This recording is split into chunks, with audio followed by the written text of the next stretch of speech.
see this can happen, which is exactly why I decided to create a robot that automatically feeds your plant every single day depending on its size. I use this ultrasonic sensor to detect how tall the plant was in order to give out different amounts of water depending on its size.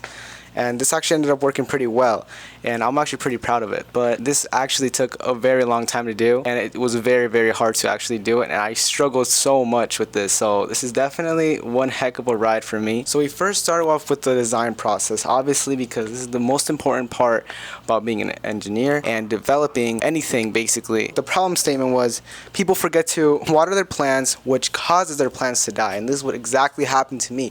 Right in the beginning, my plant died because I forgot to feed it. So when doing research, I found that sunflower seeds need about 1 tablespoon of water per day and should be kept moist, not soaked. So knowing this, I found a method that I could use, which is when the plant is 0 to 2 inches tall, it should receive 1 tablespoon of water a day. For every additional 1 inch, increase the water by 1 tablespoon. So that would mean that if the plant was 2 inches tall, it would still receive 1 tablespoon, just like if it was 0 inches. But if it was 3 inches, that would mean it received 2, because for every additional 1 inch of height, we increase the water by 1 tablespoon. And I actually did forget to write down the requirements for this project, but the requirements are basically this. Use a servo motor to pour as much water as needed, and use an ultrasonic sensor to detect how tall the plant is so we can give as much water as it needs. And for the brainstorming, I exactly knew what I was going to use. I used this water container right here as a source of the water. Then I thought of putting the servo motor right on the top so it can twist the little faucet thing or whatever. I'm not sure what it is called exactly, but the servo motor will actually go on the top, twist it, and twist back to pour and stop the flow of the water. And then for the ultrasonic sensor, I would build a little stand for the ultrasonic sensor so it can go on top of the plant and measure how tall the plant is so it can give the amount of water that it needs. And finally, when I finished the brainstorm sketches, I decided to go and make the schematic and the circuit, whatever you want to call it. And yeah, that's basically how it looked like. That's basically what it was.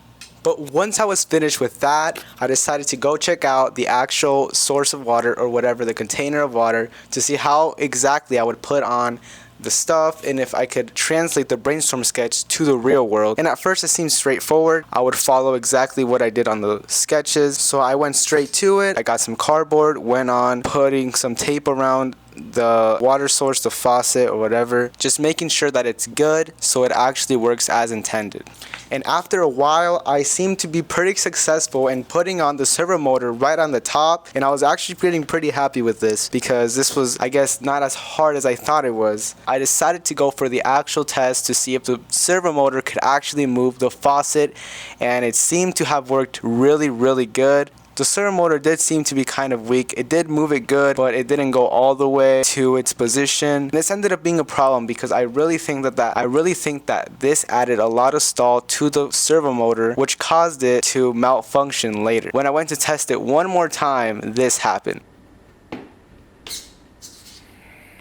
Yeah, it stopped working. I was really confused. I was honestly really frustrated, and I kind of tried everything. I'm like, okay, maybe the servo motor needs more power, so I decided to get my Li-ion battery instead of using my MacBook. My Li-ion battery is 11.1 volts with 3.5 amperage, so this would easily get the job done. So I decided to test that as well, and it didn't end up working either. It was not strong enough for the long run. This motor kind of sucked, so I didn't want to buy another motor. I wanted to finish this video quickly, but obviously this wasn't gonna happen. So I decided to go keep testing, keep trying to figure out. After some time, I got really tired of trying to fix that servo motor, so I decided to focus on a different part of the build, which actually the stand for the ultrasonic sensor, and this build was actually pretty successful. It kind of took me like almost an hour, unfortunately, even though it wasn't really that hard, but I had to make sure it was good, and it ended up working pretty well.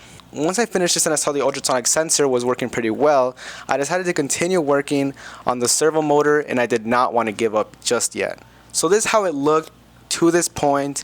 It looked pretty well, honestly, and I was really starting to get really mad for the servo motor that wasn't working. So I actually thought of using a motor. I tried using it, I even tried putting it there, but this did not work. I couldn't get anything to connect good, so everything would slip off the motor, and I just stopped using it. So at this point, I was really starting to get frustrated, mad. I thought of giving up. I thought of posting the video either way, but posting a video of me failing. But I did not want to post that because I did not think that was a good idea at the end of the day. So I found these motors right here. These motors right here. When I saw this, I saw the specs, high torque. I decided to click buy on this, and it was a really good idea. When it came to the mail, I immediately looked at it. I immediately opened the bag, took it out, and I looked at it. It looked bigger than the other one, definitely, and this one was definitely heavy duty, and it will definitely get the job done. And it actually started working. And when I tell you this motor worked like a charm, I'm telling you this motor worked like a charm.